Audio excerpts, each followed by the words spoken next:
कांदे पोहे सगळ्यांच्या आवडीचा आणि पोटभरीचा नाश्ता आज आपण बनवता म्हणजे कांदे पोहे बनवता. आणि कांदे पोहे बनवण्यासाठी ना काय काय साहित्य लागतात तुमका दाखवत आहे.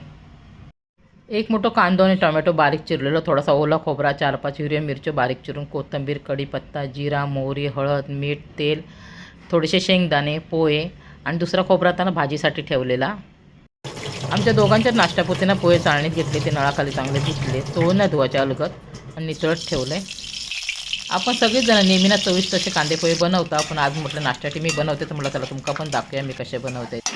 आमका ना प्लेन पोह्यांपेक्षा ना शेंगदाणे किंवा बटाटे तळून घातलेले पोहे ना जास्त आवडतात.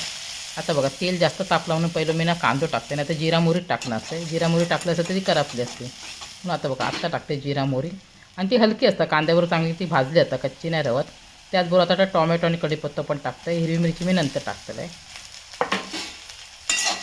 पोहे बनवण्याची पद्धत ना तशी साधी सोपीच आणि झटपट पण बनतात. पोहे कधी पण बनवताना थोडे तिखट मऊ आणि सुटसुटीत बनवायचे, तसं काही कठीण नाही आहे.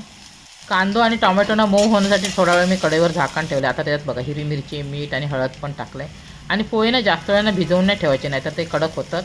जे पोहे इकडे भिजवून ठेवल्यानंतर लगेचच ना फोडणी करायची. मीठ टाकल्यानंतर छान असं ना परतून घ्यायचं. आता बघा त्यात भिजवलेले पोहे टाकायचे आणि पोहे ना अलगद हाताने असे ना ढवळायचे, जास्त ढवळत नाही बसत, नाही तर ते तुटतात. पोह्यातनं आणखी पाव चमचा मीठ टाकून ढवळून ना झाकण ठेवलं आहे.